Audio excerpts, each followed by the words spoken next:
It's Tuesday, June 21st, 2016. I'm Rim. I'm Scott. And this is Geek Nights. Tonight, we talk about people who may or may not know a lot about games and how bad they might be, but all in good fun. Thanks to Reddit. I don't know what the fuck to call this episode. Let's do this. So we like going to Wildwood. Like, even though it's kind of in the bottom of New Jersey, we have a long history of going to Wildwood and like friends, and it's a very nostalgic place. And for the East Coast of the U.S., it's one of the best beaches in terms of actual sand beach. Even in Florida, it's technically still the East Coast. All right, yeah, the Northeast Coast. There's Virginia. I guess it's below the Mason-Dixon line, but Virginia Have you Beach, been to Virginia Beach? I've seen pictures of it. Have you been to it? It's usually crowded and kind of meh. Oh, it looked nice in the picture. I mean, a lot of things. I've never been there. Rockaway looks real nice in the picture. It is nice. I wouldn't swim there that long.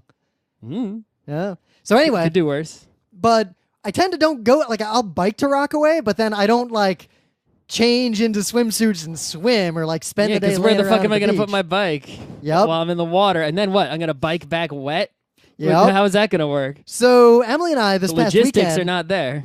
Tipped off by Gothamist because apparently this seems like it's a relatively new thing, and it's one of those things that eventually, like, regular New Yorkers are going to figure it out and ruin it for all of us. But right now, there's this express ferry that goes from 35th Street, like that ferry terminal, direct to Sandy Hook Beach, which I didn't actually even know existed. It's just a North Jersey beach. It's it's north of North Jersey, because there's Jersey kind of like goes up to that point, and the barrier islands are to the right, and all the Jersey Shore places are in the barrier like islands, the barrier peninsulas. Mm-hmm. But to get to this beach driving, you have to go all the way around into North Jersey and then turn left and go up north to actually get to it. Like, it's popping up over the top.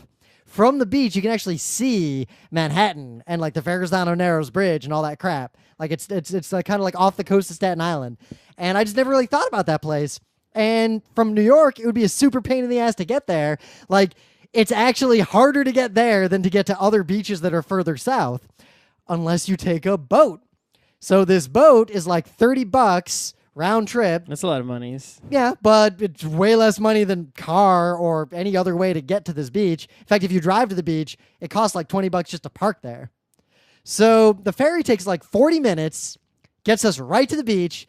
There's bike paths everywhere up there. There's like no cars. You can bike everywhere. It's like great biking. There's like 4 beaches, and they're great beaches. The water is super clean. It's clearer and cleaner feeling than Wildwood's water.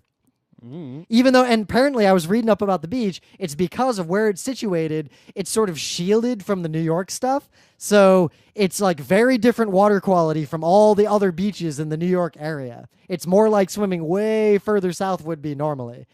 And the other interesting thing is there used to be a nuclear anti-aircraft battery on this island. So there's museums and like all this stuff. Nuclear anti-aircraft show it's trying to shoot nukes, theoretically would shoot nukes at planes. Yes, the idea was... Why? That is a bad idea. So this is in the 50s, and I knew a little bit about this, but I didn't really... they couldn't hit the plane, so they figured, well, just shoot a big enough AoE. It is way worse than that. So we had the Nike missiles, right? Like Nike Ajax, Nike Hercules. They weren't very good. Well, they were... the original missile had a conventional explosive, and it would shoot up. It was the first, like, missile rocket artillery. It would shoot up and hit a bomber. Awesome.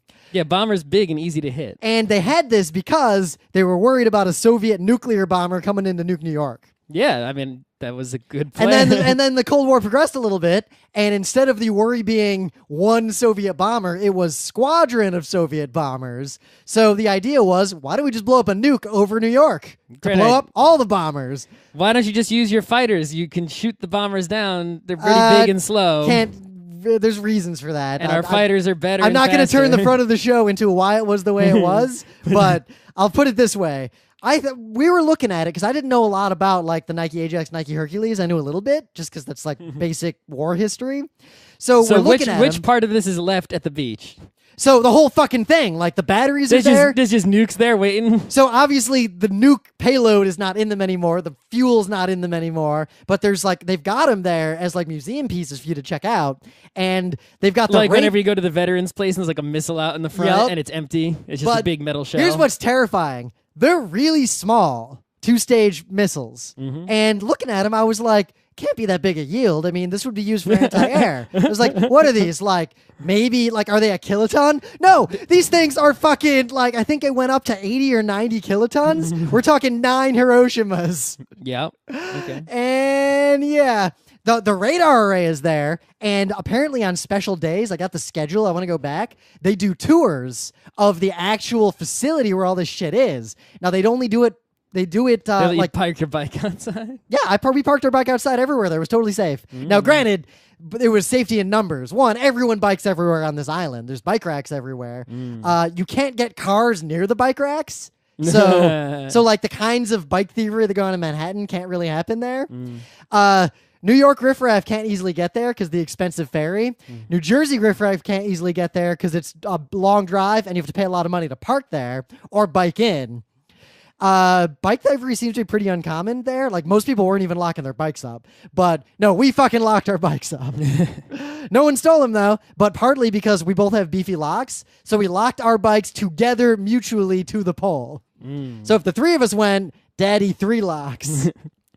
But yeah, so there's all these batteries there, like old batteries from like early World War I and late Civil War. There's so much cool history on the island and great beaches. One of the beaches is special. There's like a bunch of beaches at different places along the island, but one of the beaches is technically owned by the federal government and is not New Jersey state land. So you can have alcohol on the beach. There are basically no rules except federal rules on the beach, and you can be naked on the beach. So it's the nude beach. Fort Tilden is the same way, though. Yeah, but unlike this beach has like all these beaches here also have a lot of facilities and way better showers and changing rooms and things than a lot of beaches. So it was just a great place. I'm gonna go there a bunch of times, but not immediately because kind of got a little bit sunburned.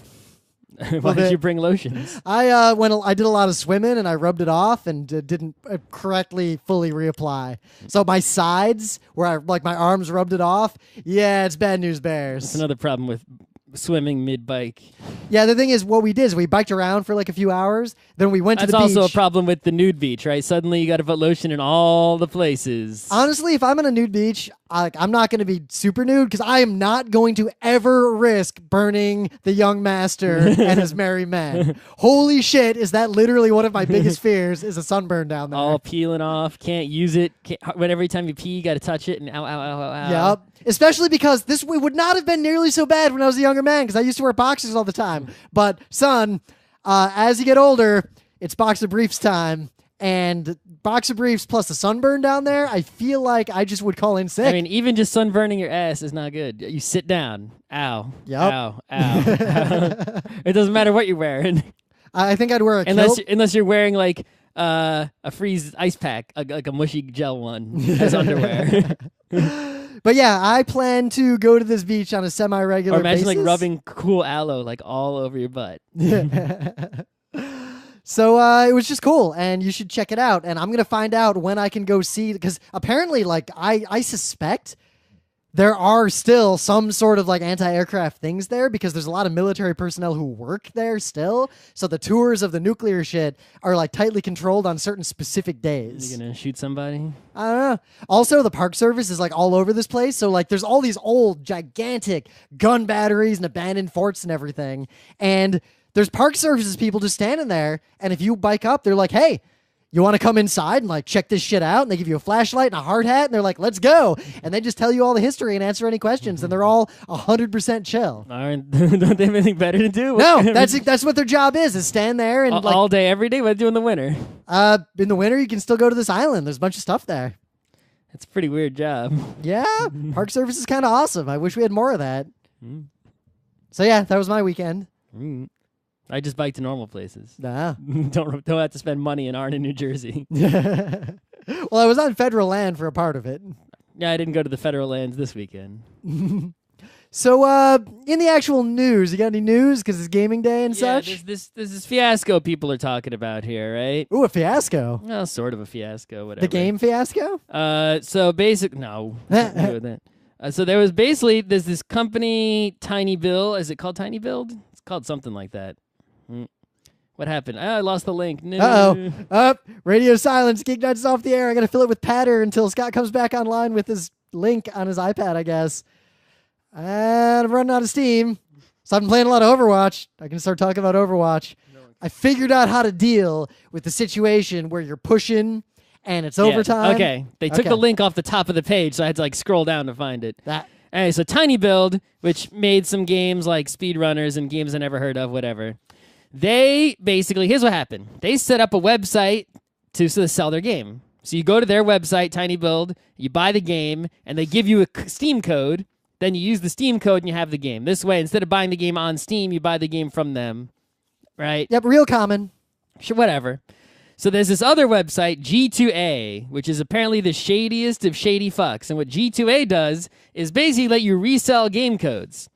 So you would buy a game code, or maybe you have a game that you don't want, or right? Already, that's the kind of thing that if I didn't know what I know about the game industry, I'd be thinking that sounds like a pretty cool site. I mean, in principle, that's perfectly okay, right? If I buy a Humble Bundle and there's a game I already got, and I don't want to gift the game to anyone or whatever, why shouldn't I be able to sell that code, right? Yeah. It's the right of first sale. And, in that aspect, G2A is fine, right? So you go on G2A, you put your code, someone else buys it from you, they get the code, they use it on Steam, and they get the game, right? It's nothing wrong with that in principle.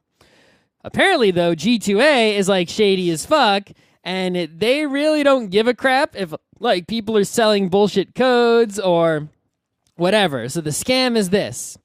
People go out and they look for people selling game codes that have shitty web stores, like Tiny Bill's own personal store. And they use fraudulent stolen credit cards to buy codes. They resell the codes on G2A to basically money launder them and turn them into real money. Then, obviously, the transaction gets canceled. So now the person with the original store has given away the game, the code that's going to work, but now they don't get any money because it was a fraudulent credit card. But meanwhile, now it's the person who used the stolen credit card has the money because they resold the code at like a good price or even, discount or whatever. So the game got given to some legitimate gamer who bought the code, who wants to play it. So sometimes, I think in certain cases, what they've done is they've invalidated those codes, and now someone paid money to a scammer and now doesn't even have a game. Yep. Now, granted, the scammer still has the money. Yeah. Okay. So the two, I think that, everyone here is blaming G2A, which, yeah, you should blame G2A because basically it appears they don't give a fuck about shit like this, and they're like, wee, we're making money. They don't care. They're just so scammy and don't give a crap, and they're like, hooray, we're making so much money from these scammers. Please continue selling shady shit. Yeah. But also, some blame needs to be put on, I guess it's sort of victim blaming. It's sort of like, oh, you didn't lock your door and your house got robbed. But at the same time, you're really dumb if you don't even lock your door to your house and you have valuable shit in there. Yep. Don't make your own fucking web store. It's like everyone complains that like Apple or Steam or whoever is taking a cut. Dude, guys, right? we tried to, Scott and I, we were going to do some e-commerce way back, and I started setting them a Magento server. Yeah, fuck that. Never pay someone else to handle all They're that stuff for upset you. that someone else is taking a cut, so they set up their own web store. And it's let them take the cut. Yeah, because you know what? Now they're like, I think they said they were so upset. It's like we've spent more time developing anti-credit card fraud than developing games. It's like, why are you developing that? You could have just bought it. Yeah, that cut. Or instead of buying it, you could have just paid someone else, like Apple, the cut they take, which is going towards things like this. Yep, the cut. That's because I work on Wall Street in my day job, and one of the primary arguments and discussions that always happens is build versus buy. Do you build something or buy it? The answer is almost never to build it. Unless it's your primary thing, yes. You don't build it, right? Unless it's the thing making you money, just buy someone else's. Right, and it was even I think 1 or 2 weeks ago, John Oliver did a thing about, he let people know about, something we knew already, which is like, hey, yeah, mutual funds and have mad fees on them. Yep. Right? But it's like, he wasn't like, yeah, find one with no fees. It's like, no, because your fee is still buying you something, which is a smart person buying stocks, so you don't have to, right? It's not, don't watch out for robo-advisors, because that's kind of making that less and less. But anyway. Yeah, no, but the point is that if you want to do something without having to work, there's fees to cover shit like this. Yep. Right? So it's kind of like if you're Tiny Build and you lose, apparently they say they've lost $450,000, right? Because of this, it's like, well, that's what you get for opening up your own goddamn store and doing something that isn't your own deal. You should have just sold your stuff on Amazon and Google and Apple and let them take the cut and Steam, whatever. Yep. I mean, the primary blame still falls on the scammers themselves. Obviously, if that's the other thing. If G2A didn't exist, right, and wasn't doing this or wasn't being shady, there would be, even if you bought these codes with stolen credit cards, you'd have no way to turn those codes, to launder those codes into money, and there would be no point in buying codes with stolen credit cards. The credit in the card first companies place. also are a little culpable because they have a lot of capacity to recognize trends of fraudulent use and deal with that. They do to some extent, but they don't do it. It's weird. It's like if I use my card at like a store I never go to, it won't work and I'll get a phone call. Yep. But if some legit stolen credit cards are used to buy game codes like 1,000 times at the same store, they don't do anything. It's like, I don't know what their anti-fraud system is, but So actually, my credit card number got stolen a bunch of times in rapid succession due to a breach, I think, with a bank or whatever. Like there's a credit card processing or there's some sort of big, like super top level breach. It was years ago. And every time it got stolen and used until like finally it just stopped because the big high up person had fixed it. It was always at the same Target store in like Tennessee. Wasn't Target the place that had a breach? Might have been, but I haven't shopped at a Target like ever. Yeah. So it was my credit card number was not breached because of Target. Just Target was the store where people were using the fraudulent credit cards that they'd cloned or whatever to make purchases. But yeah, it's also the law's fault, right? Because if I was the government, I would just say credit card companies, as in Visa, MasterCard, American Express, you're responsible for all of the costs associated with it. Not merchants, not customers, not anyone else. It's going to be you no matter what. And you know what I would say then? You can't use credit cards online at all unless you have a chip reader in your house plugged into your computer. And then I would say, no, you just have to fucking deal with it, Visa. Fuck you. Because that's the law we passed. This is why you're not president, nor are you a member of Congress. Why not? Deal with it. Okay. You're multi-bajillion dollar international company like Visa. Fucking deal with it. If there's losses involved, you eat them. Fuck you. Scott, you're gonna have plenty of fucking money. If you're gonna go that route, there's a better way. What's the better way? You just fucking nationalize the credit cards. That's a great idea too. You don't tell the private company, fuck you, do what we want. You say you're a public company now. That'd be fine too. You're owned by the public, as in the federal government. That actually sounds great too. I'd be like, hey, guess what? Visa, MasterCard, and American Express, we're eliminating all of you. There's now one thing. It's called U.S. card system. Yeah. GeekNights listeners, in case you didn't realize, like we're pretty radically far left on a lot of issues. I'm okay with that. It sounds great. But there's also like there's a little bit of blame. all and you know what? You could also get rid of all those stupid things that, like you get your ATM card and there's all those weird symbols on the back. Yep. It's like, which ATM you can get rid of all those too and join them in the same system. So a little bit of blame goes on the people who buy stuff on G2A, because when you see a game for sale for like a penny or $1 somewhere, there's almost no way that's legit. Yeah, sure, but hey. Also, like at least that person's a legit gamer. They're probably a poor high school kid with no money. That's the only way they can get a game. I looked at G2A's website for the first time. Yep. I would have assumed it was a scam if I didn't know better. That's the site I'm never going to give money to. Dude, at the top, it has a little money bag sign, and it says G2A Gold Mine. Earn real money with us. No! This site sets off all my phishing radar. Yeah. So G2A, yeah. If you want to buy a game, just buy. It's like, dude, the Steam sale isn't cheap enough for you. You gotta go to G2A. You're bitching about paying, $5 instead of $1 on a shady site. Like, come on, guys. I mean, I bought Overwatch like immediately at full price, but that game's not gonna get cheaper.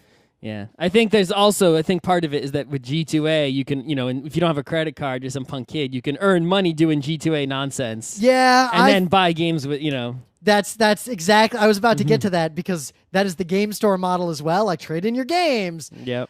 I feel like that business model of target kids who can't get credit cards should not be allowed, and simultaneously there should be an easier way to give kids credit cards that their parents control. You should be able to go into any bank, if you're give them cash, and they should have to give you a card that is worth that amount of cash that can be used Well, you can anywhere. do that at like any Target or Rite Aid or whatever. Yeah, you get a gift card. No, you can buy like Visa debit cards or whatever. Yeah, sure, but sometimes those don't work. No, I'm saying like when I was when I was a teenager, I was like lucky because my parents were internet and I was internet, so they got me a credit card when I was real young that they were also on the account. So even as a punk kid, I could use a credit card to do stuff online. In the modern era, it is ridiculous that 13-year-olds can't have credit cards. I mean, when I was a 13-year-old needs a credit card just like they need a smartphone. When I was in high school, I bought stuff by buying it online and then mailing a check to the place. Wow. And that worked. It worked real well. And then when I was in college, Rim was like, the reason I didn't get a credit card was simply because I figured I didn't have any credit. They wouldn't send me one. And Rim was like, they'll totally send you one. So I went to a website and he filled out the form. And sure enough, a credit card came in the mail. I'm like, oh, okay. We're good. But like in the modern era, it's ridiculous to expect a 12-year-old to not have a cell phone. And it's ridiculous to expect the 12-year-old shouldn't have cards they can use to interact with the modern world of currency and commercial transactions. So, in other news, this is sort of an interesting thing. So, Overwatch is getting, patches and updates and everything. But Jeff Kaplan, who is the game director, actually posted a very long sort of discussion of the changes they're making and the rationale and basically everything around the matchmaking in Overwatch. And the matchmaking in Blizzard Overwatch has like the most advanced matchmaking on Earth. That they do. And Overwatch is, and they even admit it, is basically a special problem, even more so than other games of its ilk. Really? I mean, isn't it the same problem as TF2? Or TF2 didn't have that much of a skill cap, and the characters weren't actually that much different. Oh, I guess, yeah, if there's less skill, then it doesn't matter as much who you're paired with because you have much more leeway. It's like if you mispair people, it won't ruin the game as much. Whereas if you mispair in a high skill cap game, right, that one person's going to kill everybody. Also, the matches are very different. Like, the matches function more like a sports game in terms of how they're structured than a server of capture the flag or whatever. Like, I'm reviewing the game, so I'll kind of sidestep just explaining what I mean by all that. But also because of the grouping, like it's 6-on-6, and you can pick from all these different characters, and the characters are so radically different, and you can change characters mid-match. And you're expected to. Like, I'll run Diva for half the match, but then during a clutch moment, I switch to Winston and I go back to Diva. Like, people do stuff like that. So the matchmaking's crazy complicated. But the two really interesting things, you should just read this thing. I'm not going to paraphrase it all for you. Is one, he said that if they broadly describe how it works, they can summarize match results into 5 broad buckets. My team won. We beat the other team by a long shot. 2, my team barely won. My team barely lost. My team lost, and it wasn't even close. And then the last category is this match was somehow fucked up or broken. Someone dropped out. Yeah, like people dropped out. It didn't have the max number of players. You didn't even play the game. Like maybe the ping average. So half of Rocket League games? Oh, hey-oh. But what's interesting is that if you ask the average gamer, like, what kind of game do you want to play? They would say that the games they want the most are the 2 middle ones. My team barely won or my team barely lost. Like, that's bullshit. The close fair fight. No, they want to win. Quote, most players will say they want a match to be either type 2 or type 3 as I described above. Those sound even, barely win or barely lose. But I believe when psychology comes into play, most players actually expect type 1 or type 2 to be the result. Even amazingly, a close type 3, the my team barely lost, can turn into a, quote, highly negative experience for a lot of players. Right. People who don't have, most gamers on the earth, right, do not have the competitive mindset. They do not actually want to measure their skills against the skills of another person and have the result declare one person more skilled. That makes them upset, especially if they lose. If they win, they don't care, but if they lose, it makes them very upset. Oh, it's worse than that, because they don't just want to win and have a close game. They prefer to win soundly, to be like, this is why games like Pandemic and Munchkin and all these things are very, very popular, especially compared to the only people who play games like Counter-Strike or Dota are like, hardcore type. No, this is an aside. I don't know. I heard there's a Munchkin CCG. Like, I ignored it. Like, I don't know. Yep, I watched a video about it. Okay, so if I were going to make that game, I don't know what the real game is. I've literally not looked at it. I would make it, I'll just keep selling cards forever, and there's basically almost no rules of what you can put in your deck, and just the nerd who brings the most fucked up deck will win in any given group. It's just like this ARG game almost. All right, whatever. That's what I would do. Just give in to the fact that it seems like they it's made BS. A real game. You see, that's the problem. But you can't make it a real game. It includes silliness of Munchkin, for example, dropping a card and seeing where it lands. Yeah, see, I would go crazy. I'd have cards that be like, if you're at a Penny Arcade Expo, this monster is worth plus 10 levels or whatever. Like, I would go nuts. I would make the game less of a game because I'd make it more like we didn't playtest this at all. But I digress. So he talks about that a lot, like the matchmaking and how players will say they want even matches, but really they just want to win. But something really fascinating happened. There's a feature that I've used that I really liked, and it's interesting that I did not anticipate the problem with this feature, and Blizzard apparently did not anticipate the problem either. They're removing the feature now because of this problem. I mean, smart people might have come up with it if they really thought about it, but the idea is, in this matchmaking system, this is a game you play in public, so you can block other people from like your chats or whatever, and you can report people for being shitty, and Blizzard takes all that super seriously. But you also have the option to avoid a player. So if someone's a bitch, like they're just an annoying little shitbird, or they're, whatever causes them to be annoying or not fun to have on your team or play with, you can say avoid this player, and it'll take that into account whenever it's matchmaking you. What actually happened is that most people would click avoid on anyone who ever beat them. They never wanted to play against people who were better than them. Of course ever. not, right.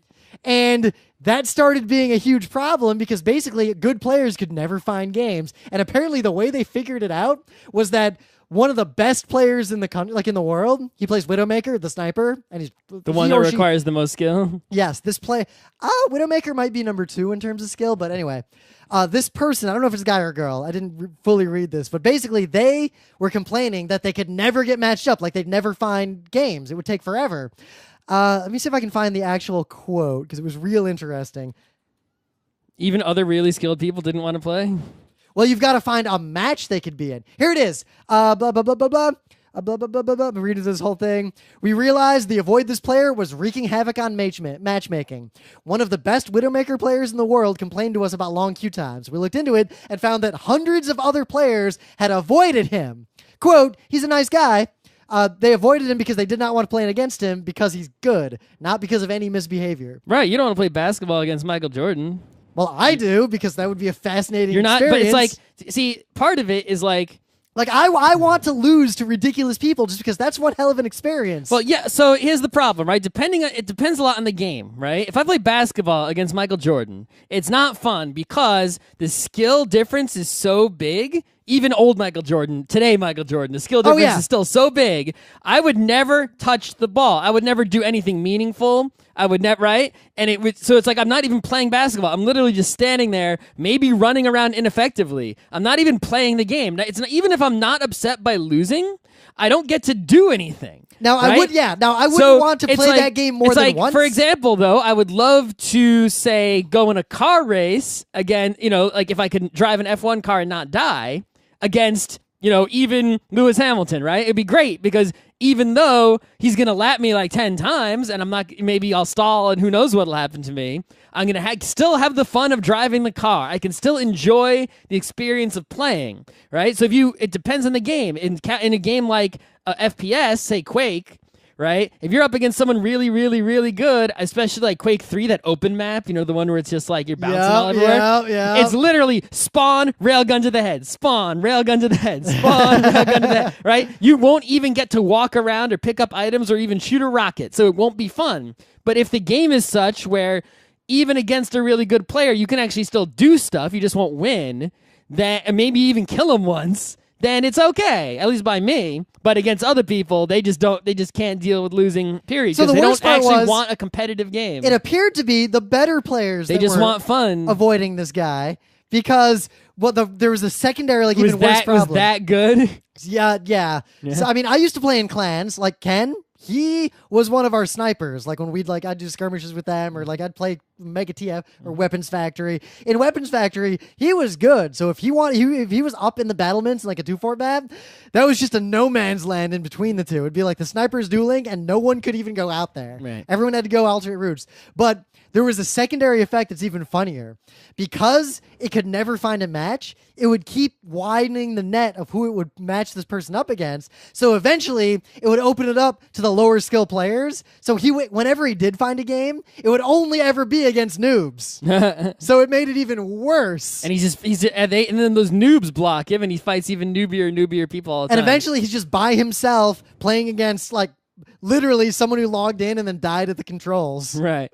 So I think one of the solutions to this that I advocate for that the game companies seem to hate is to literally segregate the population, right? They're so against segregating your player base into two or more groups. Well, you can't in But NS. Blizzard's games, especially Overwatch more than anything, have so many players. Yes. I think that they could afford to do it. You should have serious mode and not serious yes. mode. So that is coming. That is actually one of the changes that is coming. And serious mode should be completely different from regular Serious mode has different rules, and it like they talked about that. Like in Right. regular mode, just the way the game is, the games will often go into overtime if the teams are well matched. In serious mode, overtime is a lot more brutal and hopefully a lot more rare. Right. Also, I think that what I've been thinking of for serious mode is it should be a lot more serious in terms of the money. You bring this up every time we talk about this topic. It shouldn't be free to be in serious mode, because if you're serious, you should be willing to pay money.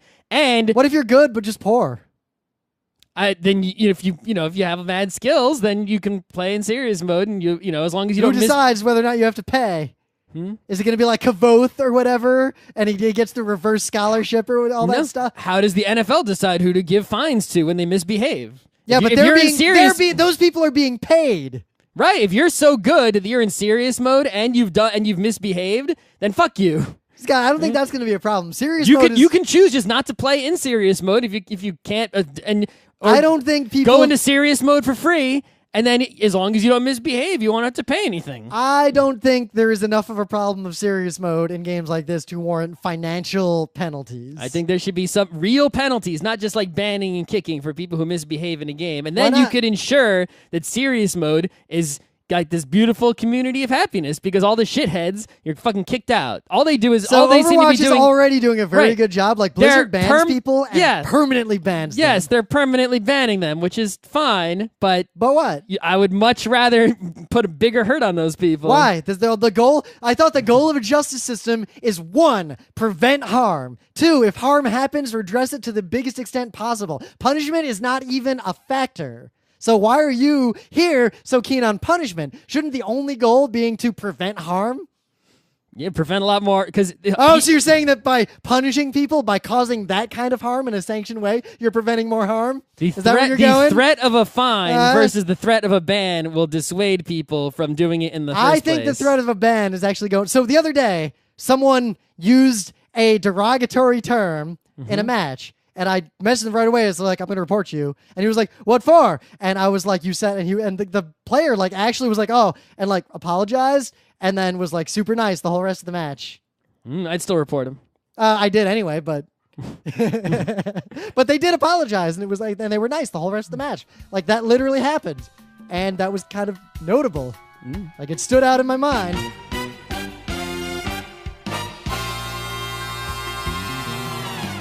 But anyway, things of the day.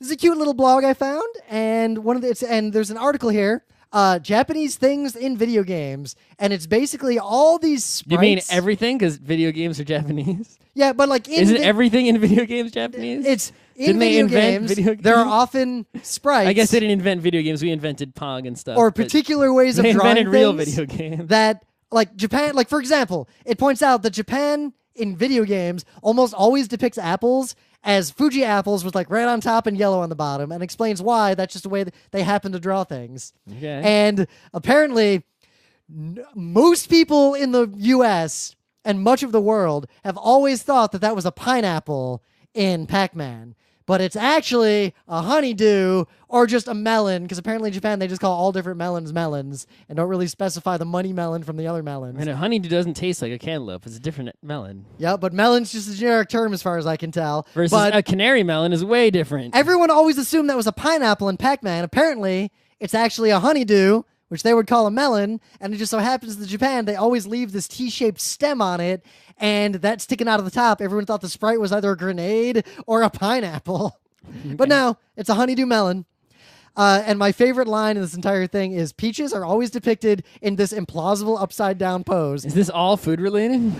Just the top. Here's a whole section on vegetables. Okay. And Western foods, and the association between fried chicken and Christmas. So this is just very interesting if you play a lot of like NES games, especially like those weird platformers that like you'd see for rental, but like you'd never really played that much. You'll see a lot of these as sprites, and now you'll know what the hell they are. I would have never have guessed that this thing was a baby pacifier. Okay. Got a thing of the day? I do. So this dude, I don't know how much time he spent on this. I mean, this baby rattle looks like a push pop. Okay. It seems like this dude spent a lot of time on this. This video was released today, so this thing is brand new. He made a Doom mod, a WAD file that is a Doom mod, and it is a very small Doom map, but a very elaborate one that is Seinfeld's apartment. Scott showed this to me.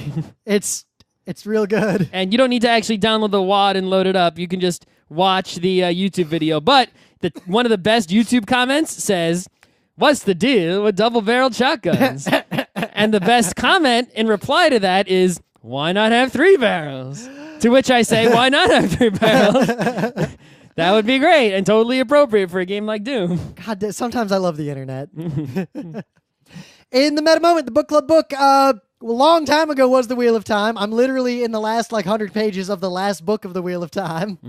But for the book club, you only had to read the first book of the 14 of The Wheel of Time, not counting New Spring, which is the 15th Wait, book. did we do the episode on Wheel of Time yet? Long time ago. I was like, yeah, we did already, right? Yeah, we did. Okay. But the next book club book, which will start probably right after Kineticon, is Oryx and Crake by Margaret Atwood. I think that'll be fun. Otherwise, we're going to be at Kineticon. When is Kineticon? The week after the 4th of July. Yeah, which is the July 8th, 9th, and 10th in Hartford, Connecticut. Like 3 weeks from now? Yeah, something like that.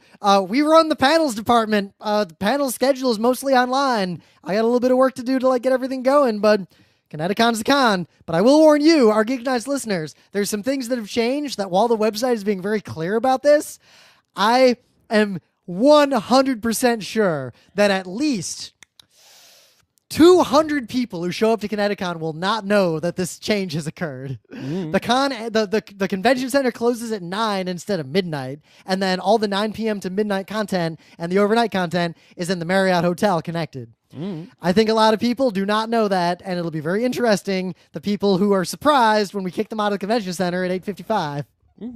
But Kineticon is always fun. I would not say fly to Kineticon. No. I would not say travel multiple days to Kineticon. If you can get to Kineticon by use of a car or walking or bicycling. Yep. Even a train. I'm taking Amtrak. Within the same day, it's worth going to. I don't know. Like, if you live in, New York City, is it really worth attending Kineticon by Amtrak as an attendee? Yes. I don't think so. I would still go to Kineticon because, one, the price of the Kineticon ticket is so high. Well, I would get in for free, but plus, how high are all? We don't pay for conventions. I don't think you realize how expensive conventions have I think gotten over only the years. PAX is more expensive than. I think Dragon Con's not cheap. Anime Boston is cheaper than Kineticon. Anime Expo's not cheap if you want to go to anything. You don't want to go to Anime Expo though.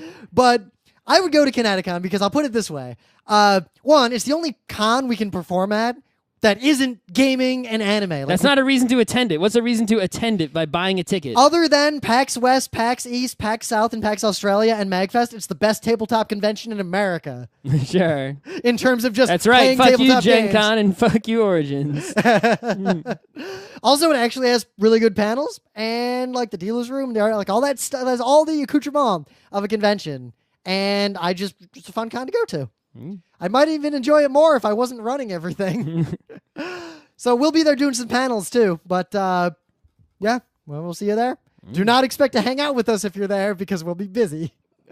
Otherwise, PAX Prime is coming up and PAX Dev. We'll definitely be at PAX Prime, I assume, and hopefully we'll be doing a panel or two at PAX Prime. I'll be at PAX Dev. Maybe Scott will be at PAX Dev. We haven't decided yet. And otherwise, see you on the internet. Check out our YouTube videos. In particular, check out our series on me and Scott playing Civ 5 2-player games. Because 2-player Civ 5 is weird. And it's, Only military matters. I did not defeat you militarily in the last game. I didn't do shit militarily. You effectively. Oh, no. I just built a bunch of cities. That's all I did. No, if you didn't build any military, then I could have caravanned all day. Yeah, Scott, my huge military was one unit that walked over and blocked your transports. Right, so I didn't have enough military to push your military out of the way. And you should have had a stronger economy so where that wouldn't have been But that was my economy, was those caravans. Don't make your economy something so dependent on the military. I don't know how. Well, that's the thing, is there's no way to make an economy in Civ that isn't based on caravans. There are ways. How do you make a lot of money without caravans or cargo ships? So in the videos, because I only put the videos up, once we finish a game, I start putting the videos together.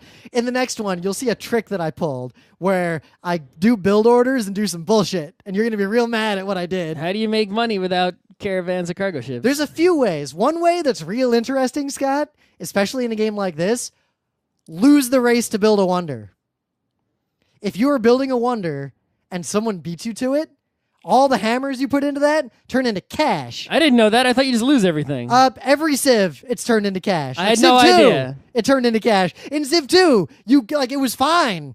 I would very often, in fact, in Civ 5, I have often gone for wonders because I was so desperate for cash that either, hey, I got a wonder I didn't expect. But you know what? In no Civ ever has there been like a pop-up when that happens that says you lost X hammers and gained X gold. So I never knew that.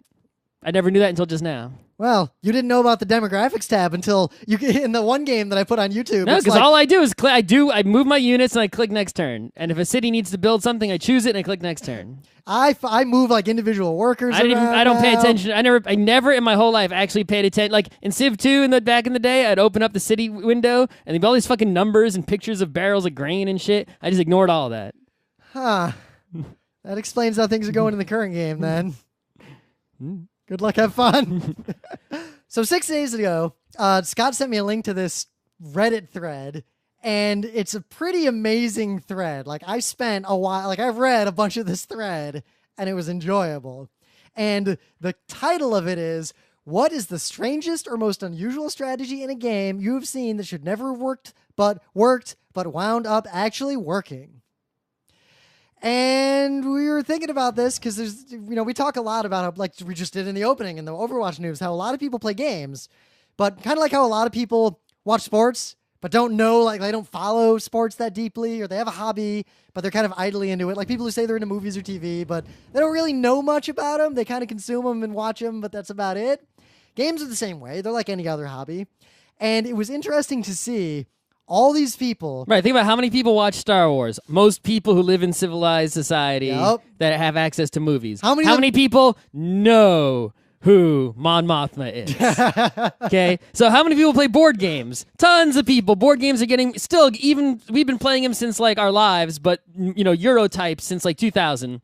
It's only been getting more popular over the past 16 plus years, right? And still increasing in popularity. But how many of those board game people, right, really understand when you should craft and when you should captain in Puerto Rico and why? No, what's really interesting, not the same percentage as people know who John Dodonna is. Yeah, Dodonna. I guess what's different about this though, like what makes it kind of really interesting to me, and again, everything that's about to follow is all in good fun because reality is people. No, Rim's basically just gonna insult all those people who don't know who Mon Mothma is or what a both end looks like. I'm okay with people. And he's just know. saying that he's not insulting them, like someone who says this isn't racist, but I'm not insulting you, but.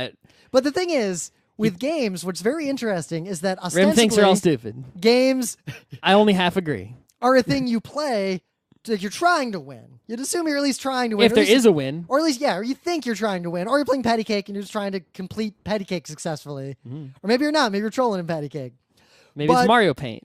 It is very interesting to me how many people will say that board gaming is a significant hobby for them and play board games a lot. Like to the point that it is the primary it is the primary social currency they bandy about. And yet they literally never get better at games.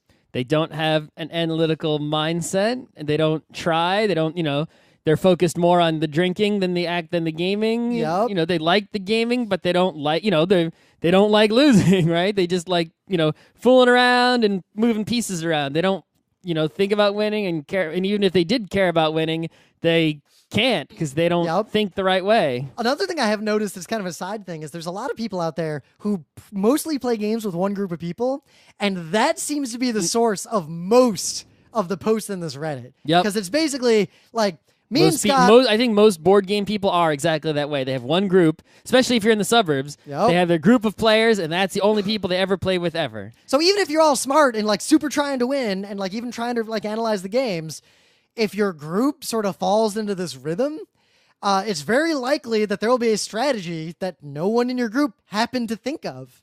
That's just how it goes in a small community. Like the legends. Even if you're a really amazing player, right? You need you need someone to play against to push you, to get to find the optimal path. Otherwise, you'll find some path that is really strong against the people you play against. A local maxima, perhaps. Right, but if you play that way against people who are actually any good, you'll still get hosed, but you would never find the way to play against those people and win until you play against them. What was the stories of the Go Masters going out to the faraway province? There was some Go Master who lived in the woods and no one ever beat him. And then, the Shogun was like, oh my God, I heard legends of this amazing Go Master undefeated from the woods. Invite him to the capital. So he comes to the capital and he just gets blitzed by all the actual Go Masters who actually play against each other in the capital.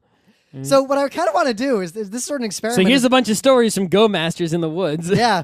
The top comment, the 400-point most voted up thing is all sheep plus sheep port. So first of all, that's not strange or unusual at all. That's like if the other players don't stop you, yeah, like duh, that just do it. Also, in Settlers, if there's a bunch of sheep tiles near the sheep port or a bunch of brick tiles near the brick port so that you don't have to build a lot of roads, because if you have sheep, you're not getting a lot of roads, right? Yep. That you can actually set that up, like especially if you can put if you don't go to place the first settlement on like the 6 and the 8.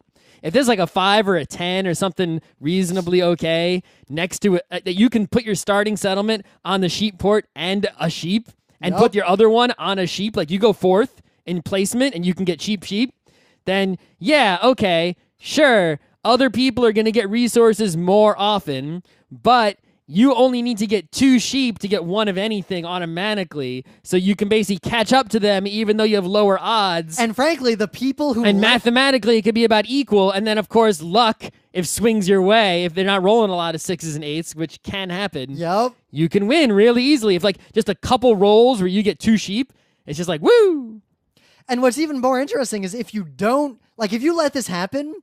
Like, the kind of person who would let someone get a sheep port and a bunch of easy access to sheep, those are the kinds of people who are going to lose to that person. Right. Anyway. If I see Rim's starting settlements are on, like, grain, and I see him put his first road aiming towards the grain port, I am going to put a settlement on the grain port to prevent him from putting a settlement on the grain port. A Settlers game is determined entirely... But someone who is not really good at Settlers isn't going to see that. A Settlers game I can is see it from by, the first road. In this order, 1, do you know how the game works? Yes or no, and if that's tied, go down to the next tier, which is... In fact, I don't even need to put a settlement. I just need to put my longest road to block you. Number 2, how the dice shake out. Number 3, who placed their settlements where in the very beginning of the game. The only way you will ever see sheep port plus sheep, and actually of all the ports, sheep port plus sheep is probably the best one. Because then you're probably doing a sheep grain strategy. If you're going to do the tripods and go for stiffy cards. You need rock to get stiffy cards also, right? Yeah, you can always get some rock with your sheep port. But... I feel like the brick wood port is actually the best because you can use roads from all... You start on bricks and woods that have good odds. You get a lot of bricks and woods. You can road your way over to a brick or a wood port and put a settlement on it. Then use that... You keep getting bricks and woods, but through the rest of the game, without having to settle on the rocks, grains, and sheeps, you can get them using the port. So in the early game, you get the roads, and then you can upgrade to the cities, and then the game's probably over by then. The only way you'll ever see this happen in a game of skilled players is if the person who does it had to go 4th. Sure, yeah. Because then you can guarantee your settlements. I mean, if you're not going to get the good placement of going 1st or 2nd on the high odds spots of where the 6s and 8s are, you make a perfect combo. You're going to need to use a port in order to catch up with your bad odds spots. So here's what's real interesting. Well, here's a comment on that one. This is right my first game. I ruled sheep. I started naming them and eventually played my Monopoly dev card just to get more sheep in my sheep army. I didn't win the game. You don't say. But I felt like a winner. You're supposed to trade away all your sheep and then play your Monopoly sheep card and then spend them all. Well, so someone else, here's a more fun way to use your Monopoly card. It'll make you end up with just as many friends as the game of Monopoly. It's always fascinating. It's like, yeah, that's baby's first Settlers. But to look at these kinds of discussions, because it's almost always people who like came up with a clever idea that they don't think anyone else has really come up with. Like, it's like, dude, I've seen that at 16 years old, that move. That move, so, man... Yep. Trade all the others. And often the strategies are bad, too. Like that Monopoly thing, that only works if it's kind of a noob game anyway, I guess. Yeah, I mean, if I see Rim is like, hey, anyone want sheep? And he starts trading sheep away. I'm like... Scott's like, Rim never trades. Yeah, well, also, I'm like, no, Rim, I don't want your fucking sheep. Give me them for free, maybe. That's about it. I see you trading away a big mountain of sheep. How about you just take your turn and we'll roll a 7? You got that fistful of sheep there. Throw some of them out to the robber. pulled this off once. Yeah, a lot of people are obsessed with the sheep thing. Whatever. It's interesting too watching people explain like the situations they've run into. Now there's all these people talking about like 4s and 5s never get rolled and like 9s never get rolled. What are you like, talking about? It's based on odds. There's dots on the numbers that tell you how much they get rolled. There's general disdain for Catan. A lot of people, myself included, feel there's too much luck involved. I think that There feeling is. is only exacerbated by many folk, my family, that think it's 100% strategy. It's more strategy than games they're used to. Yeah. Oh, here's a good one. We have a friend who doesn't look at her cards in coup. Does that count? She's had enough success to have fun and use it regularly. Well, it's a dumb game, first of all. But there's all these people who seem like are really, really trying to explain whether or not this is a good or bad strategy. And a lot of them seem really... It doesn't even matter really in coup if you look at your cards or not. Yeah, well, you can do the same thing. In You any just of those use games. whichever power is most advantageous. Yep. And in fact, against most people, the intimidation of not ever having looked at your own cards is enough to scare them. Ooh, it makes it harder to read whether you're bluffing or not. Bluffing doesn't exist. Yeah. Not in a game like this. Well, I mean, there are people who try to like actually read other people, like look at their eyes and whatever. But if you didn't look at your own cards, you don't know if you're bluffing or not. You just do whatever ability you want to use. Whoa, here's someone who sees through the gnosis. This is great. It becomes impossible to know if you're bluffing or not because you're not bluffing now. You're gambling. It changes the game to a game of probability, but since it's usually only for one player, blah, blah, blah, it would utterly lose the nature of coup if the whole table played that way, I think. Yep, you're right, dude. Yes. All games, that's why we don't play Settlers. That game breaks down. So we don't play coup. That's why we don't play Citadels. Played coup once, I was done. Citadels became a game of literally everyone shuffles the cards and plays their round randomly every turn. Not every turn, but, I'd always make it look like I was. Yeah. Well, what I would do is I would narrow it down to 2 that would be advantageous to me. Yeah, because there's some that you pick, and it's like, if I pick this one, it's really just completely useless. Like if I want to pick the bishop, I'd shuffle the bishop and some random card. So I got a 50-50 shot. But like if I have a bishop. whole bunch of red cards, and I pick the merchant, it's like, it's not helping me. I need to either pick the warlord or like the assassin or the thief or something. A lot of people talk about diplomacy, where my friend Kyle didn't ever say a word. We thought he was just being silly, bringing Huber to a serious game, and didn't think of his movements. Later, he controlled most of Russia, Turkey, and the Balkans. We treated him as a threat, and we lost. I mean, couldn't you see after like the first turn's orders that he took territory from you? Well, I don't know. I mean, the problem with that game is that to ally with someone, diplomacy is actually very difficult to parse the interactions unless you've played it a lot. And even then, like, it takes a while to chart it out. So planning the interactions is very difficult. So I suspect among most people who play diplomacy, unless they play it like seriously and regularly, not coordinating with other people and only relying on yourself would probably do you really well for a really long time. I mean, at least if not after the first turn, after the second turn, you see that this person who hasn't said anything has only gained territory. I would unite against them. Well, you got to do some bullshit diplomacy with people then in a non-cooperative game. I diplomacy with the people who were all, obviously he lost that territory. He gained that territory by taking it from someone, right? So, and hopefully it wasn't me. But if it was me, I would be, I'm the person next to him, right? So I picked the other person that lost territory to him. I was like, look, this guy took land from both of us in the last 2 turns. You and me were teaming up, take him out. I'd be like, you not talking person, either start talking or else we're coming for you. Nah. Right? And then we go into a room with the other person, we make a plan to get him, and we get him. But then if I was in the plan to get him, I'd just betray you. Why? Now you're gonna just get killed in the back by the guy who's better than you. Ooh, I had a friend who won a game of Small World Underground without declining his empire ever. He didn't win. He must have had an... Oh, he didn't... He destroyed. Oh. Well, that must have been A, an amazing empire. Yep. B, you didn't come into the board onto it. Yep, no one attacked him. More importantly, Small World has a problem. Like, Vinci was a... Did he say what empire it was? Let's see, Iron Dwarves. What do Iron Dwarves, what are their bonuses? I haven't played the underground version of Small World. Immortal Iron Dwarves, another person. I've seen Immortal Iron Dwarves run an entire game.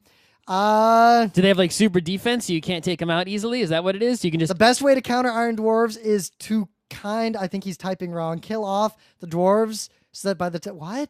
I can't parse what this person typed. Yeah, I mean, if they can't beat a guy who hasn't declined to Empire. But yeah, in Vinci/Small World, if you can defend your Empire, and because when you decline it, you basically take a turn of losing points, right? But then your new Empire gets you more points, where your declining one still gets you some points, and it evens out. Yep, so you got to decline at least once in a standard strategy. If you can defend, and the territory you've claimed is large enough and worth enough points every turn that you won't actually gain any, and no one assaults you to decrease your point value, or they can't because your defense is so strong. You can just sit on it. It's perfect. What's wrong with that? Now the problem you're just calculating maximum points per turn. The problem with that is you give up the opportunity cost of when you decline.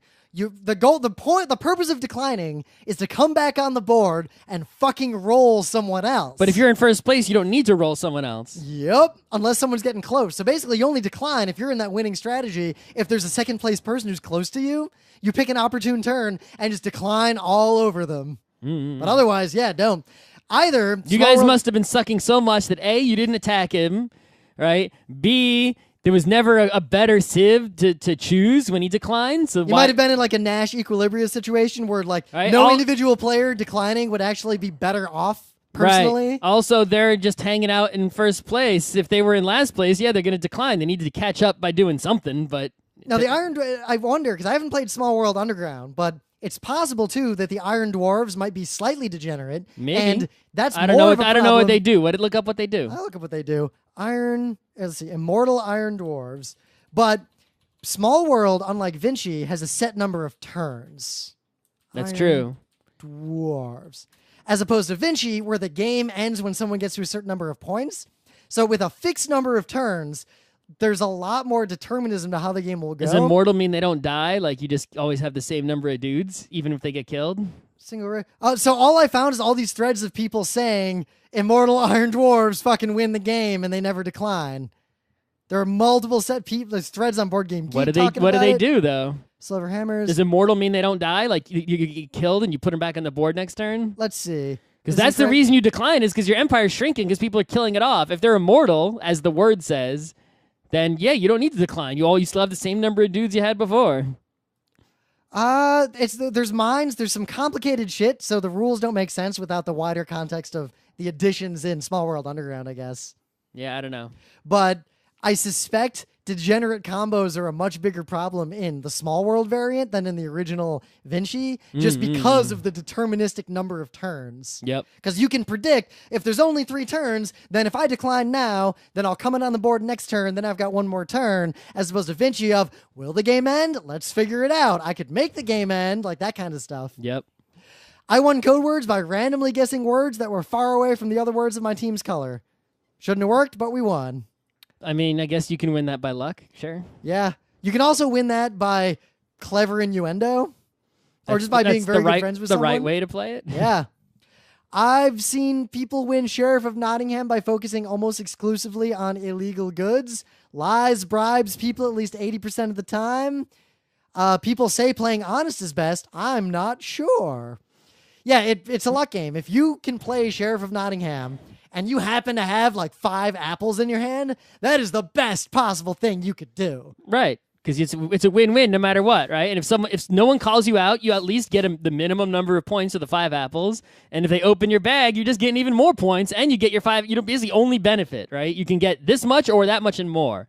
So that's with honesty. But if you don't have a lot of legal goods, why not try the illegal goods? You can get negative a little bit. Maybe not much. You can maybe put in some legal ones to cancel it out. And if you get through, super big money. It's, there's not really any sort of weird strategy in Sheriff of Nottingham. It's like pretty much any move is valid. Well, I think most strategies people come up with rely on trying to second guess other people poison cup situations. Yeah, no, it's just put whatever the fuck you want in the bag and then go for it. It's like, you're either going to work, they're either going to open it or they're not, right? So there's a strategy I was going to try at some point, but I was thinking of always putting 4 goods in my bag no matter what, and always offering a 2-coin bribe no matter what. I mean, if I have 5 apples, why would I put 4 apples? Well, for consistency, to remove any human aspect. You're just losing a point if you do that. Maybe. Maybe more than a point. This guy's favorite play in Sheriff is stuffing a bag with 5 crossbows, and making the offer, I'll give you 10 gold if you open everyone's bag, including my own. That's a clever sort of gambit to scare the sheriff, I guess. I'd say, okay, give me the 10, and then I'll open all the bags. Including his. Yeah. Yeah. Just like you said. Because actually, the penalty to the sheriff of opening a bag that was legit is way less bad than the penalty to you if the sheriff opens your bag and you were lying bad. Mm-hmm. It's real bad if you have 5 crossbows and the sheriff's like, let me open that bag. What's going on in there? Yeah. But yeah, I mean, I like Sheriff of Nottingham. Looks like there's a lot of people talking about it, but the game is not a super good. Like, if you I don't know how you put that in a thread of unusual strategy, because the game has no unusual strategy. Yeah. It's like there's no valid or invalid moves. Ooh, we played one game of Catan where I just went for dev cards. I guess this guy rediscovered the old stiffy card strategy. You don't say. You did. You only had, you didn't build Wait. roads. Not the usual Wheat and Stone city and development card strat, just development cards because he couldn't build any settlements. He ended up getting 9 points. Oh, he's talking about cities and knights. No, Totally different game. Whatever. Yep, that's not that. Let's see. Ticket to Ride. We discovered the best way to get points was to build one good distance route and then pick up tickets you can hopefully finish with a minimal number of branches off your main route. That's the basic. Yeah. That's not unusual. That's how you win Ticket to Ride. Every time I win Ticket to Ride, which is most of the times I've played, I have a big-ass long route, and all of my smaller routes are contained within it. So I put down, a train is doing double duty and completing multiple routes. Oh, this guy's a troll. I ended up having an awful game once, so I got pissed off and decided to screw everyone else by spending every turn picking up tickets and keeping them all. I had no intention of trying to finish them. I was just playing a material denial strategy to prevent my friends from doing well. I ended with negative 143 points. You're just a dick, dude. Yeah, fuck you. This guy claims to have won a paper, rock, scissors tournament by always picking rock. Maybe. It's not unusual, though. Yeah. No one noticed. Oh, there's a bunch of people talking about in viticulture winning the game by not making any wine. Wasn't there a situation where they changed the rules so you can't do that? Yeah, they had to errata that, which that's a whole separate situation. That's viticulture. When we first played it, it's not that it's necessarily that bad of a game. Like, it's clever and I like a lot of what it's doing, but it was the part really, where the aging of the wines is a little messed up and overcomplicated. Yeah, it was the concepts were too muddled and it was very inelegant mechanically. Yeah. So I suspected that any deep analysis would find a bunch of either broken strategies or degenerate stuff. Mm-hmm. It looks like there was one. Yep. By the end of winning, didn't make any wine, not one bottle. And people are talking about it. Just give wine tours? Yeah, they had to make specific errata to fix that. Mm. The problem with any... why did you award someone victory points in your rules for doing something that wasn't making wine in the winemaking game? Well, in Kalis, you can make money by pleasing the king in the giant castle. That's the whole focus of the game. Or just by going after gold and other stuff. That's not easy to do, though. And Yeah. actually, those tiles, like expansion special tiles that weren't in the original. Yeah. Yeah, if you didn't have that, there's really only one way to win Kalis. Yeah. Unless everyone sucks. Mm. There's a lot of talk about the rules of people are not sure what rules are in. It's like these people look like they're arguing about how to score farmers in Carcassonne. So these people are into board games enough that they're in the board game Reddit, subreddit. And they're Discussing hanging out errata. and commenting, but they don't understand the actual games they're playing. Well, to be fair, in this case, different rule books say different things. Like, people don't know. Quote, any link on this errata? Like, they don't know about the errata. Yeah, but I'm saying in general. I would definitely like to shut this strategy down. It's kind of a How about you just don't play that crappy game? It's kind of a side point, but the games that come out of like the traditional like Eurogamer circuit seem to have a lot of playtesting and tend to be at least elegant or don't have degenerate strategies like that. Like, they'll break down in other more fundamental ways in the long run, because all games break down. But all these Kickstarter games and like a lot of the games that are coming out of the US or coming out of like newer game designers, they seem to skimp on the playtesting and like not notice these really bad degenerate strategies like long after they've published the game. Yeah. That seems like a trend. Mm. Oh my God, people are talking about that a lot. Friend tried a strategy where he chose Prospector every time he chose a role in San Juan and beat us soundly. You guys just sucked. Also, San Juan's not a good game. Yeah. I could see Prospector working pretty well because the game is if so everyone reliant. keeps choosing everything else for you, Well, that game's also Prospect heavily only reliant. benefits you when you take it, right? It's just so reliant on the cards you get. Like, if you happen to get Silver? a handful of silver mines, just play the I'm only building silver mine strategy. You'll almost guaranteed win. That's how we always won. Yep. The only time I wouldn't win with that is if I didn't draw silver mines. It sucked. My daughter, who was 5, was playing Love Letter and discarded the Countess on her first turn. It turned out her other card was the Priest. I thought she was making a mistake. She wasn't. She was screwing with us. I threw us off so bad. Round ended pretty quickly. That kind of stuff just happens in really small, short games. I mean, if there's only a few cards and you draw them, the odds are weird combos come up pretty often. Also, Love Letter is fun because it's quick, but it's not enjoyable. That's also what you get for trying to play the player and not play the game. Yeah. Thing is, most of these kinds of games will break down to trying to play the player or doing the Poison Cup thing. Don't do that. We were playing a Ticket to Ride game with a card hoarder who was a new person to our group. All right, so a stranger came to town. We were warned she claims routes only near the end of the game and wins every time. So You even knew what the strategy was in advance. Oh, apparently they crushed her. Nobody had ever tried to block her routes before. Oh, okay. So this was the stranger comes to town with the undefeated record and the weird strategy, and she comes to town, and in the town, they're like, we just won't let you finish those routes. Now what? What? Yeah, What? all the routes have been taken. What are you going to do, card hoarding person? Yep. I'll card hoard in Alhambra, actually. I'll card hoard in Alhambra. Like, ignore the first scoring round. Yeah, that works a little bit. Hoard the hell out of those. Like, if you can pick up like a 1-1-2, like little currency, go for it. Just get a giant hand of 1s and 2s. Isn't there a limit on cards in your hand in Alhambra? I'm pretty sure there's no limit on cards in your hand. I don't remember. In Splendor, there's a limit of 10. Yeah. That's real important, or Splendor wouldn't work. I've been playing Splendor lately. I don't lose at Splendor too much. So.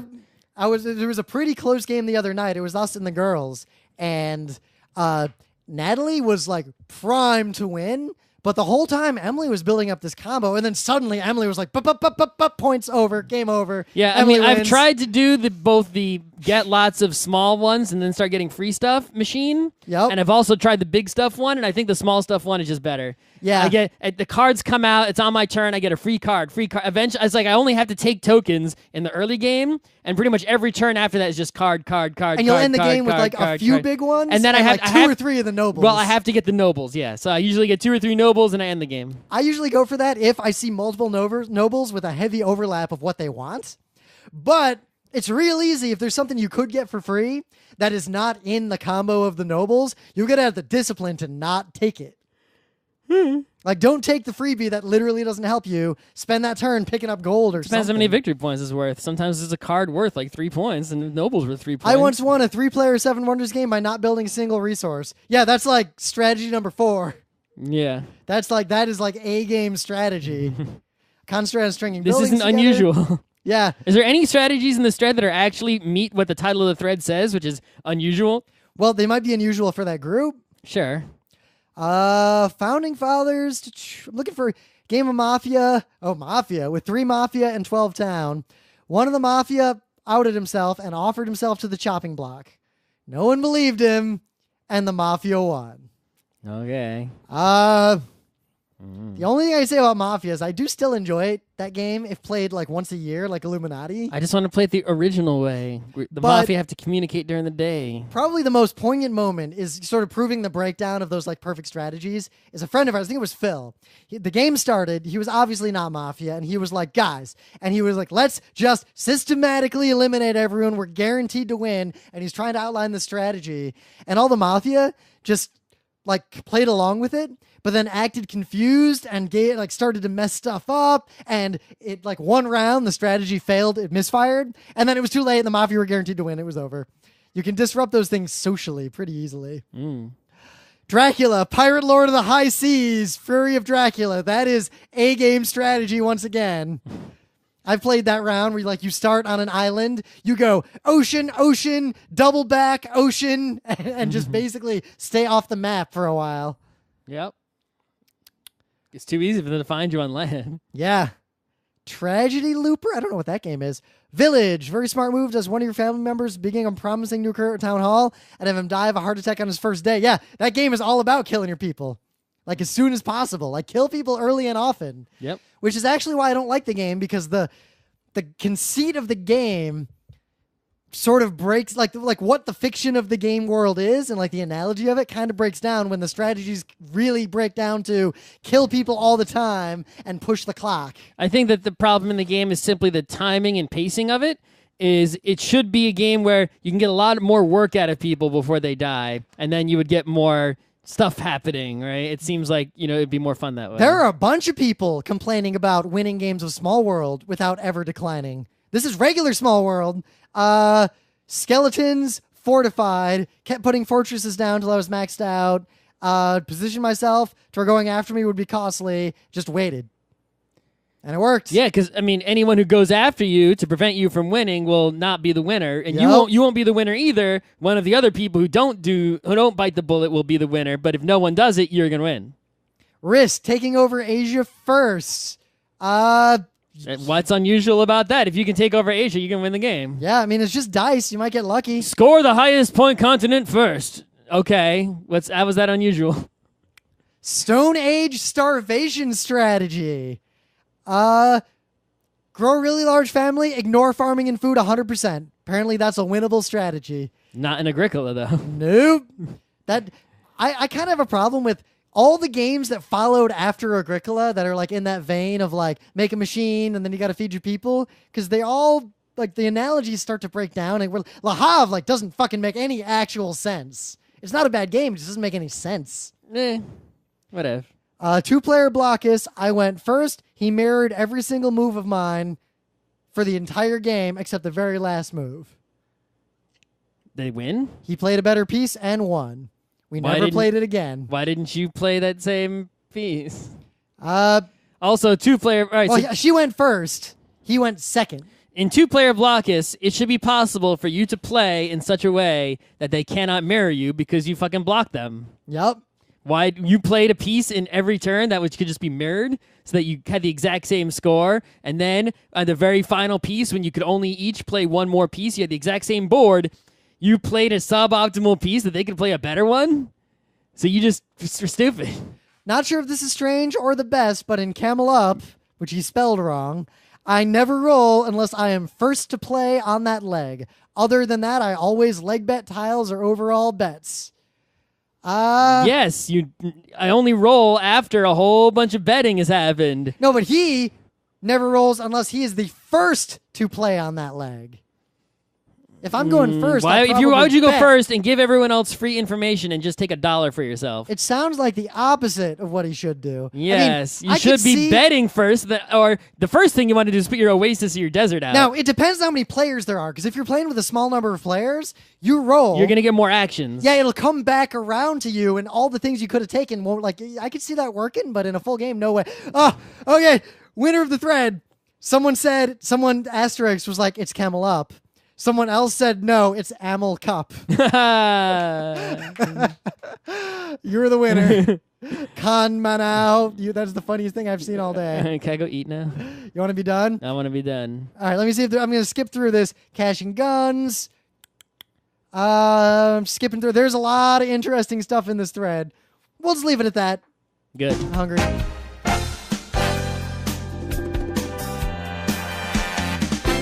This has been Geek Nights with Rim and Scott. Special thanks to DJ Pretzel for the opening music, Kat Lee for web design, and Brando K for the logos. Be sure to visit our website at frontrowcrew.com for show notes, discussion, news, and more. Remember, Geek Nights is not one, but 4 different shows. Sci-Tech Mondays, Gaming Tuesdays, Anime Comic Wednesdays, and Indiscriminate Thursdays. Geek Nights is distributed under a Creative Commons Attribution 3.0 license.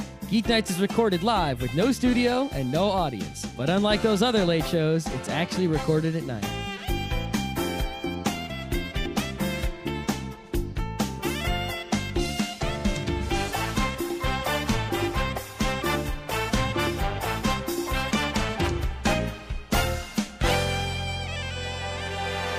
And the patrons and the amount of money that they give us on a regular, continuing basis are...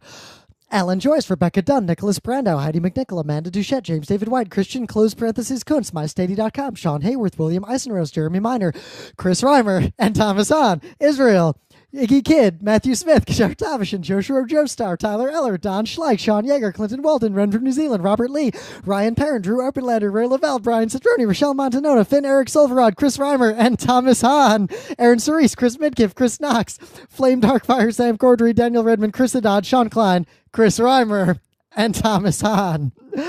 Multiple of you conspired to make me laugh, and that credit points to. But yeah, many of you have been playing Overwatch with me. Many of you will be playing Overwatch with me. Valhalla just came out. I say everyone's playing that instead of Overwatch. But Kineticon's coming up. Basically done doing the schedule and a lot of the work I have to do before Kineticon. So hopefully this weekend I should get another remastered Geek Nights up. I got a whole queue of Rim's Rants. And more importantly, I should have the Utena episode 15 up too. It's mostly edited. I just haven't had time to finish it, getting all the Kineticon work done. But after Kineticon, I have nothing significant to do until PAX. And PAX panels are a lot easier to write because I don't have to schedule the entirety of PAX. I just have to do one or maybe two panels. So anyway, now I leave you with something on. Here's the baby's bath. Here's the baby. I'm not even going to try and draw arms and legs. So, sad baby because, quite frankly, yeah, electricity. And just for the sake of completeness, let's put its Mr. Whippy on its head. Whippy, whippy, whippy. And here's the electrode. Plugged into the wall, accidentally. There's the water. And this would act as a potential divider. It would put out, if that was 220, this would be putting out 110, roughly the midpoint of, well, unless, of course, actually, how does that go? It's quite complex. It's quite an odd resistor network. But other than that, the water would be forming another resistor from the midpoint of that. Oh, this is boiling quite ferociously now. The currents, the power's going down. But yes, so touching the baby, if it was dropped into that water, you would get a shock, but it would depend on the conductivity of the water, how far the baby was from the electrode, and how grounded you were at the time. So rubber gloves for baby handling in live water, perhaps.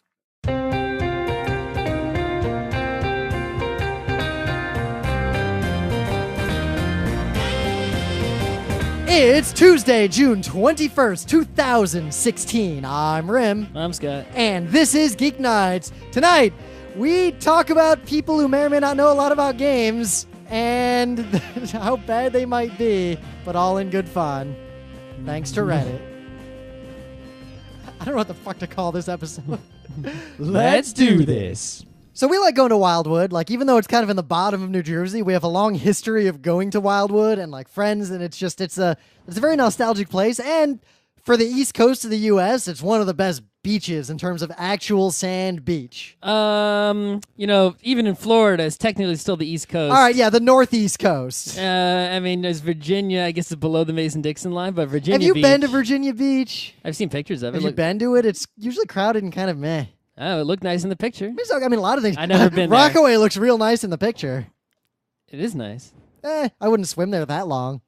Mm. Yeah. So anyway. Could do worse. But I tend to don't go, like, I'll bike to Rockaway, but then I don't, like, change into swimsuits and swim or, like, spend the day where the fuck am I going to put my bike? Yep. While I'm in the water. And then what? I'm going to bike back wet? Yep. How is that going to work? So Emily and I this the past logistics weekend are not there. Tipped off by Gothamist because apparently this seems like it's a relatively new thing, and it's one of those things that eventually, like, regular New Yorkers are going to figure it out and ruin it for all of us. But right now, there's this express ferry that goes from 35th Street, like that ferry terminal, direct to Sandy Hook Beach, which I didn't actually even know existed. It's just a North Jersey beach. It's it's north of North Jersey, because there's Jersey kind of like goes up to that point, and the barrier islands to the right, and all the Jersey Shore places are in the barrier like islands, the barrier peninsulas. Mm-hmm. But to get to this beach driving, you have to go all the way around into North Jersey and then turn left and go up north to actually get to it. Like, it's popping up over the top. From the beach, you can actually see Manhattan and like the Verrazano Narrows Bridge and all that crap. Like, it's like kind of like off the coast of Staten Island. And I just never really thought about that place. And from New York, it would be a super pain in the ass to get there. Like, it's actually harder to get there than to get to other beaches that are further south, unless you take a boat. So this boat is like $30, round trip. That's a lot of monies. Yeah, but it's way less money than car or any other way to get to this beach. In fact, if you drive to the beach, it costs like $20 just to park there. So the ferry takes like 40 minutes, gets us right to the beach. There's bike paths everywhere up there. There's like no cars. You can bike everywhere. It's like great biking. There's like 4 beaches, and they're great beaches. The water is super clean. It's clearer and cleaner feeling than Wildwood's water. Even though, and apparently I was reading up about the beach, it's because of where it's situated, it's sort of shielded from the New York stuff. So it's like very different water quality from all the other beaches in the New York area. It's more like swimming way further south would be normally. And the other interesting thing is there used to be a nuclear anti-aircraft battery on this island. So there's museums and like all this stuff. Nuclear anti-aircraft show it's trying to shoot nukes, theoretically would shoot nukes at planes. Yes, the idea was... Why? That is a bad idea. So this is in the 50s, and I knew a little bit about this, but I didn't really... they couldn't hit the plane, so they figured, well, just shoot a big enough AoE. It is way worse than that. So we had the Nike missiles, right? Like Nike Ajax, Nike Hercules. They weren't very good. Well, they were... So the original missile had a conventional explosive, and it would shoot up. It was the first like missile rocket artillery. It would shoot up and hit a bomber. Awesome. Yeah, bomber's big and easy to hit. And they had this because they were worried about a Soviet nuclear bomber coming in to nuke New York. Yeah, I mean, that was a good plan. And then the Cold War progressed a little bit, and instead of the worry being one Soviet bomber, it was squadron of Soviet bombers. So the idea was, why don't we just blow up a nuke over New York to blow up all the bombers? Why don't you just use your fighters? You can shoot the bombers down. They're pretty big and slow. There's reasons for that. And our fighters are better. I'm not going to turn the front of the show into why it was the way it was, but I'll put it this way. We were looking at it because I didn't know a lot about like the Nike Ajax, Nike Hercules. I knew a little bit just because that's like basic war history. So we're looking at which part of this is left at the beach? So the whole fucking thing, like the batteries are there. There's just nukes there waiting. So obviously the nuke payload is not in them anymore. The fuel's not in them anymore. But there's like, they've got them there as like museum pieces for you to check out. And they've got the like whenever you go to the veterans place and there's like a missile out in the front and it's empty. It's just a big metal shell. Here's what's terrifying. They're really small 2-stage missiles. And looking at them, I was like, can't be that big a yield. I mean, this would be used for anti-air. I was like, what are these? Like, maybe, like, are they a kiloton? No, these things are fucking, like, I think it went up to 80 or 90 kilotons. We're talking 9 Hiroshimas. Yeah. Okay. And yeah, the radar array is there. And apparently on special days, I got the schedule. I want to go back. They do tours of the actual facility where like a mushy gel one as underwear. But yeah, I plan to go to this beach on a semi-regular basis. Imagine like rubbing cool aloe like all over your butt. So it was just cool, and you should check it out. And I'm going to find out when I can go see, because apparently like I suspect there are still some sort of like anti-aircraft things there because there's a lot of military personnel who work there still. So the tours of the nuclear shit are like tightly controlled on certain specific days. You gonna shoot somebody? I don't know. Also, the park service is like all over this place. So like there's all these old gigantic gun batteries and abandoned forts and everything. And there's park services people just standing there. And if you bike up, they're like, hey, you want to come inside and like check this shit out? And they give you a flashlight and a hard hat, and they're like, let's go. And they just tell you all the history and answer any questions, and they're all 100% chill. Don't they have anything better to do? No, that's what their job is stand there and like all day, every day. What do you do in the winter? In the winter, you can still go to this island. There's a bunch of stuff there. It's a pretty weird job. Yeah, park service is kind of awesome. I wish we had more of that. So yeah, that was my weekend. I just bike to normal places. Nah. Don't have to spend money in Arden, New Jersey. Well, I was on federal land for a part of it. Yeah, I didn't go to the federal lands this weekend. So, in the actual news, you got any news? Because it's gaming day and such? There's this fiasco people are talking about here, right? Ooh, a fiasco. Well, sort of a fiasco, whatever. The game fiasco? So no. Nothing to do with that. So there's this company, Tiny Bill. Is it called Tiny Build? It's called something like that. What happened? I lost the link. No. Radio silence. GeekNights is off the air. I got to fill it with patter until Scott comes back online with his link on his iPad, I guess. And I'm running out of steam. So I've been playing a lot of Overwatch. I can start talking about Overwatch. I figured out how to deal with the situation where you're pushing and it's Yeah, overtime. Okay. They took Okay. the link off the top of the page, so I had to like scroll down to find it. That Anyway, so Tiny Build, which made some games like Speedrunners and games I never heard of, whatever. They basically, here's what happened. They set up a website to sell their game. So you go to their website, Tiny Build, you buy the game, and they give you a Steam code. Then you use the Steam code and you have the game. This way, instead of buying the game on Steam, you buy the game from them, right? Yep, real common. Sure, whatever. So there's this other website, G2A, which is apparently the shadiest of shady fucks. And what G2A does is basically let you resell game codes. So you would buy a game code, or maybe you have a game that you don't want, or right? Already, that's the kind of thing that if I didn't know what I know about the game industry, I'd be thinking that sounds like a pretty cool site. I mean, in principle, that's perfectly okay, right? If I buy a Humble Bundle and there's a game I already got, and I don't want to gift the game to anyone or whatever, why shouldn't I be able to sell that code, right? Yeah. It's the right of first sale. And, in that aspect, G2A is fine, right? So you go on G2A, you put your code, someone else buys it from you, they get the code, they use it on Steam, and they get the game, right? It's nothing wrong with that in principle. Apparently, though, G2A is like shady as fuck, and they really don't give a crap if like people are selling bullshit codes or whatever. So the scam is this. People go out and they look for people selling game codes that have shitty web stores, like Tiny Bill's own personal store. And they use fraudulent stolen credit cards to buy codes. They resell the codes on G2A to basically money launder them and turn them into real money. Then, obviously, the transaction gets canceled. So now the person with the original store has given away the game, the code that's going to work, but now they don't get any money because it was a fraudulent credit card. But meanwhile, now it's the person who used the stolen credit card has the money because they resold the code at like a good price or even, discount or whatever. So the game got given to some legitimate gamer who bought the code, who wants to play it. So sometimes, I think in certain cases, what they've done is they've invalidated those codes. And now someone paid money to a scammer and now doesn't even have a game. Yep. Now, granted, I the feel scammer like... still has the money. Yeah. Okay. So the two, I think that, everyone here is blaming G2A, which...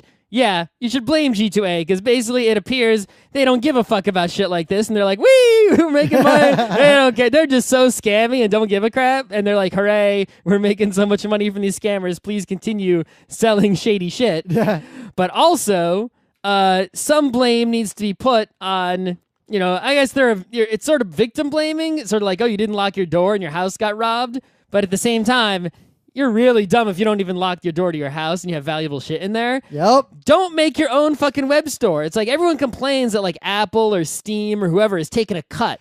Dude, guys, right? we tried to, Scott and I, we were going to do some e-commerce way back, and I started setting up a Magento server. Yeah, fuck that. Never pay someone else to handle all They're that stuff for upset you. that someone else is taking a cut, so they set up their own web store. And No, it's like, let him take the cut. Yeah, because you know what? Now they're like, I think they said they were so upset. It's like we've spent more time developing anti-credit card fraud than developing games. It's like, why are you developing that? You could have just bought it. Yeah, that cut. Or instead of botting it, you could have just... All this shit is. Now, they'd only do it... They do it you park your bike outside? Yeah, we parked our bike outside everywhere. There was totally safe. Now, granted, it was safety in numbers. One, everyone bikes everywhere on this island. There's bike racks everywhere. You can't get cars near the bike racks. So like the kinds of bike thievery that go on in Manhattan can't really happen there. New York riffraff can't easily get there because the expensive ferry.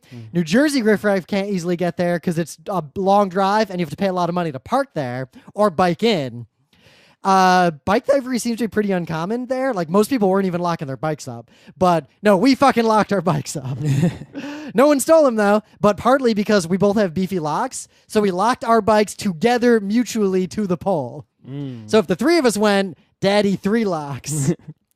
But yeah, so there's all these batteries there, like old batteries from like early World War I and late Civil War. There's so much cool history on the island and great beaches.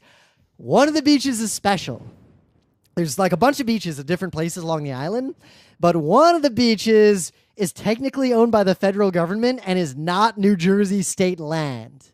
So you can have alcohol on the beach. There are basically no rules except federal rules on the beach, and you can be naked on the beach. So it's the nude beach. Fort Tilden is the same way, though. Yeah, but unlike this beach has like all these beaches here also have a lot of facilities and way better showers and changing rooms and things than a lot of beaches.